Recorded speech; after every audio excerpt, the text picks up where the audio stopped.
विषय है the general determinants of industrial location, यानी वो कौन कौन से कारण हैं जिनसे एक क्षेत्र में औद्योगिक की स्थापना अधिक होती है और दूसरे क्षेत्र में औद्योगिक की स्थापना कम हो पाती है, या वो क्षेत्र उद्योगों को स्थापित करने के लिए आकर्षित नहीं कर पाता है। इस फैक्टर में जो मुख्य फैक्टर है वो है कच्चे माल की उपलब्धता,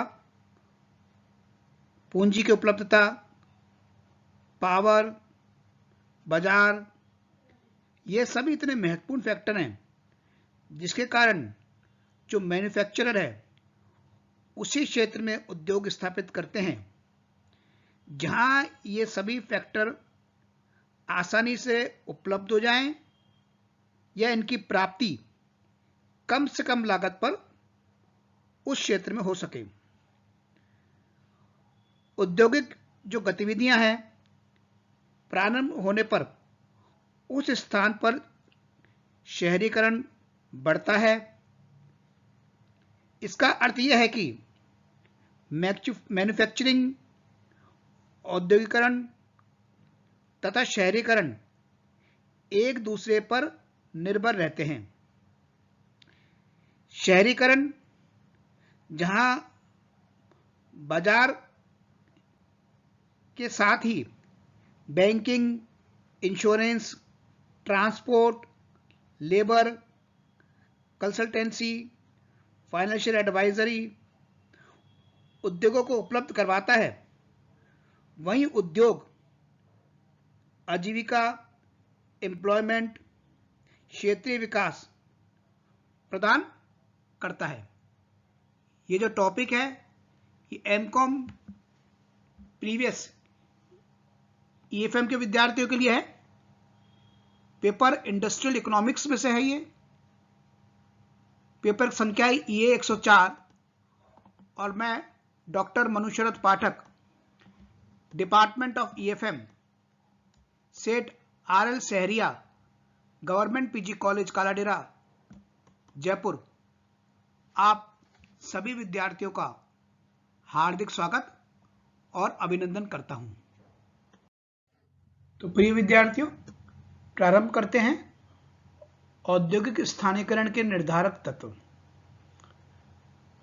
उद्योग वहीं स्थापित किए जाते हैं जहां पर कम से कम लागत पर अधिकतम उत्पादन हो सके।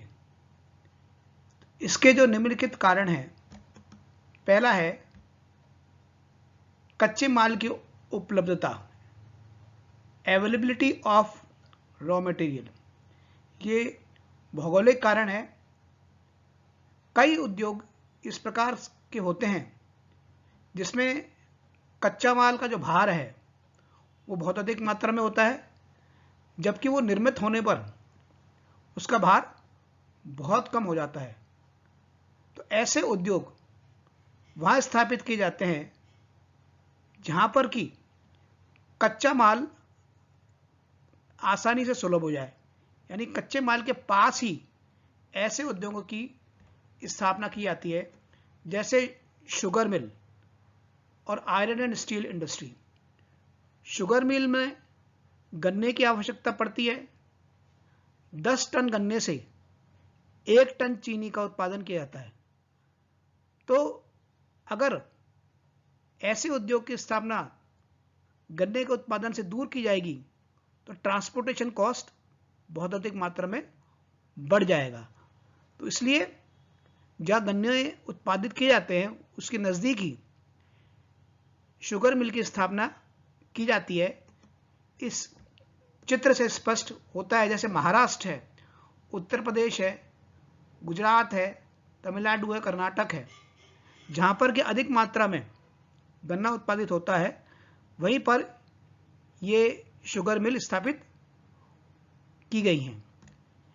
आयरन एंड स्टील इंडस्ट्री में भी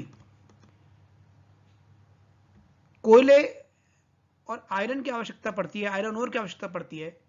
तो जहां कोयला और आयरन ओर अधिक मात्रा में मिलता है, जैसे बोकारो, भिलाई, जमशेदपुर, दुर्गापुरा आदि, तो इनके नज़दीक ही ये स्थापित की गई है आयरन एंड स्टील इंडस्ट्रीज। इसी प्रकार से कुछ नाशवान वस्तुएं होती हैं, जैसे सब्जियां हैं, जैसे डेयरी प्रोडक्ट हैं, तो ये भी वहीं स्थापित की जाती है जहां पे कि रॉ मटेरियल आसानी से मिल सके या रॉ मटेरियल के नज़दीक ये स्थापित होती है। डेयरी वहीं स्थापित की जाती है जहां आसानी से दूध मिल सके, यानी दूध उत्पादित होने वाले स्थान से पास में डेयरियां स्थापित होती है। इसी प्रकार से जो सब्जियों की खेती होती है उसके नज़दीक ही उसका बाजार भी मिलता है। इसके अलावा सीमेंट इंडस्ट्री है। सीमेंट इंडस्ट्री में भी जो लाइमस्टोन का प्रयोग होता है, जिप्सम का प्रयोग होता है, उससे रॉ मटेरियल जो है, यानी वो निर्मित होने के बाद केवल जो है उसका वजन जो है 50% ही रह जाता है। तो इसलिए सीमेंट इंडस्ट्रीज भी वहीं स्थापित की जाती है जहां पर कि कच्चा माल नजदीक हो। और ऐसे स्थान जो है वो है जैसे राजस्थान में, तमिलनाडु है, आंध्र प्रदेश है, मध्य प्रदेश है, छत्तीसगढ़ है, उड़ीसा है। यहां पर जो है लाइमस्टोन अधिक मात्रा में मिलता है, इसलिए सीमेंट इंडस्ट्रीज यहां पर अधिक स्थापित की गई हैं। अन्य कारण है शक्ति के साधन। शक्ति हर उद्योग के लिए एक आवश्यक है और इसके 3 प्रमुख साधन हैं: कोयला, पेट्रोलियम तथा जल विद्युत। पेट्रोलियम पाइपलाइनों तथा जल विद्युत संचार लाइनों के कारण इनको गतिशीलता मिल गई है, यानी पेट्रोलियम और जल विद्युत को। इस कारण जो है इनकी गतिशीलता के कारण ये उपभोग स्थल तक या उत्पादन किए गए क्षेत्र तक आसानी से पहुंचाए जा सकते हैं। जबकि कोयला से संबंधित जो उद्योग है वो कोयला उत्पादक जो क्षेत्र है उनकी स्थापना उसी क्षेत्र में की जाती है जहां कोयला का उत्पादन किया जा रहा है। जैसे इसमें इस्पात उद्योग, अन्य धातु शोधन उद्योग आदि। अगला है पानी की उपलब्धता। हर उद्योग के लिए जो जल है उसकी आवश्यकता पड़ती है, लेकिन कुछ उद्योग इस प्रकार के होते हैं उसमें जल की आवश्यकता बहुत अधिक मात्रा में पड़ती है, जैसे लोहा, इस्पात उद्योग, कपड़ा उद्योग, रासायनिक उद्योग आदि। इससे पानी की बड़ी आवश्यकता पड़ती है। जूट उद्योग के लिए पानी की बड़ी आवश्यकता पड़ती है, इसलिए ऐसे उद्योगों की स्थापना हुगली नदी के किनारे की गई है। इसके अलावा भूमि की उपलब्धता। भूमि एक बहुत महत्वपूर्ण साधन है उद्योग की स्थापना के लिए, और इसकी जो उपलब्धता है वो सस्ती दर पे होना आवश्यक है, जिससे कॉस्ट ऑफ प्रोडक्शन जो है वो कम हो। शहरीकरण यानी शहरी क्षेत्रों में उद्योगों की स्थापना के लिए जो भूमि है वो महंगी दर पे मिलती है, जबकि जो ग्रामीण क्षेत्रों में ये सस्ती दर पर मिल जाती है। लेकिन भूमि की जिस क्षेत्र में भूमि की स्थापना करनी है उद्योगों के लिए, उसमें यह देखा जाता है कि परिवहन के साधन वहां से कितनी दूर है, बाजार कितनी दूर है, कच्चा माल कितनी दूर है, और इसकी दूरी के हिसाब से ही भूमि जो है वो तय किया जाता है कि ग्रामीण क्षेत्र में इसको लेना ठीक होगा या शहरी क्षेत्र में इसको लेना ठीक होगा। आगे श्रम की उपलब्धता। सप्लाई ऑफ जो लेबर है वो एक महत्वपूर्ण कारण है उद्योगों की स्थापना का। श्रम जो है वो गतिशील है, एक स्थान से दूसरे स्थान पर आसानी से जाया जा सकता है। भारत जो है जिसमें दूसरा सबसे अधिक जनसंख्या वाला देश है। श्रम जो आसानी से उपलब्ध हो जाता है, लेकिन श्रम भी दो प्रकार का है, एक तो स्किल्ड लेबर और एक अनस्किल्ड लेबर। अनस्किल्ड जो लेबर है वो मेट्रोपॉलिटन सिटीज में उनकी आवश्यकता बहुत अधिक मात्रा में पड़ती है, खासतौर से कंस्ट्रक्शन इंडस्ट्री के लिए। लेकिन जो स्किल्ड लेबर है उनका महत्व ज्यादा होता है और वो पर्टिकुलर क्षेत्र में उनकी डिमांड अधिक मात्रा में होती है। उसी क्षेत्र के अंदर जो है ऐसे उद्योगों की स्थापना की जाती है। जैसे लघु उद्योग, जैसे कांच के काम से संबंधित जो उद्योग हैं जिसमें स्किल्ड लेबर की आवश्यकता पड़ती है, वो फिरोजाबाद में है। पीतल के उद्योग जो है लघु उद्योग मुरादाबाद में है। बर्तन के हरियाणा के यमुनानगर में है। रेशम की साड़ियों के वाराणसी व कालीन के मिर्जापुर में। इसके बाद ट्रांसपोर्टेशन यानी परिवहन। परिवहन एक महत्वपूर्ण कारण है उद्योगों की स्थापना का। परिवहन के अंदर रेलवे की सुविधा है, रेल मार्ग है, सड़क मार्ग है, वायु मार्ग है। ये तीनों मार्ग जो है जहां आसानी से उपलब्ध हो जाए वहां पे उद्योगों की स्थापना की जाती है। प्रारंभिक वर्षों में जो कलकत्ता है, मुंबई है, जब बंदरगाह है, वहां पर उद्योगों की स्थापना ज्यादा की गई, क्योंकि ये पूरे देश से रेल मार्ग से कनेक्टेड थी। आगे बाजार, मार्केट। मार्केट कितना दूर है, यानी उत्पादन जो हो रहा है उससे बाजार कितनी दूर है, यह कॉस्ट ऑफ प्रोडक्शन को प्रभावित करता है। और आज के समय के अंदर बाजार एक महत्वपूर्ण उद्योगों की स्थापना का कारण है, लेकिन धीरे धीरे इसका जो स्वरूप है वो बदलता चला जा रहा है। यानी ऑनलाइन जो इंडस्ट्री का जो एक चलन बढ़ा है नेट बैंकिंग के माध्यम से, बैंकिंग सुविधाओं के माध्यम से, उस कारण आसानी से जो है वो चीजें आपके घर पर ही उपलब्ध हो जाती है।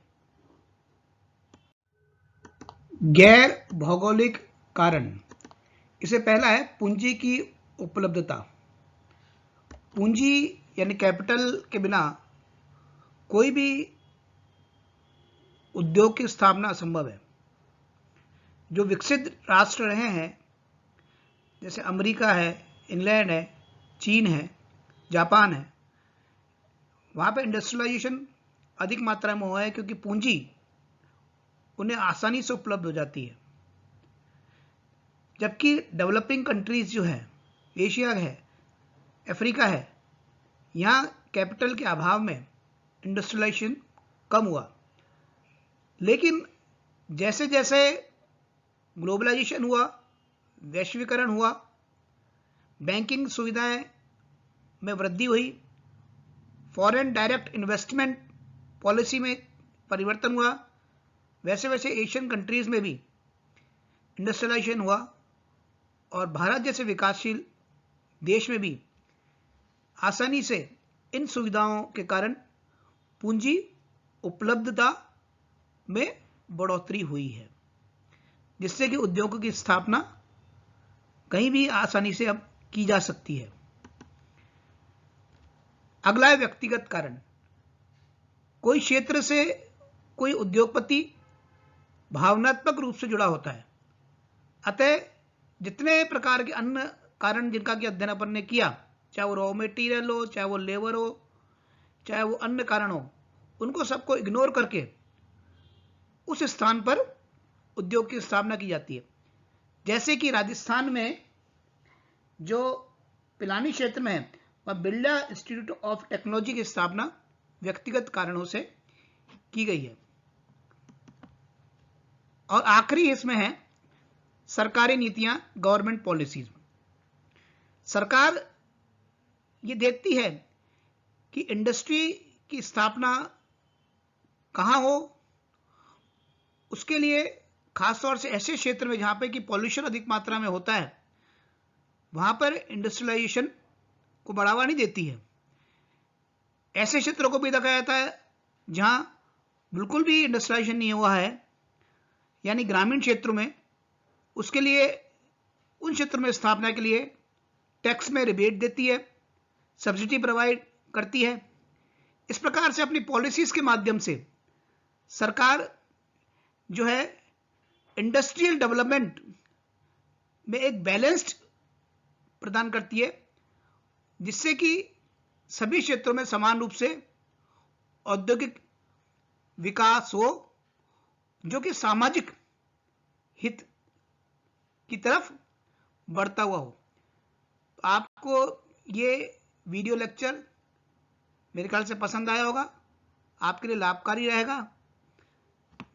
देखने के लिए बहुत बहुत धन्यवाद।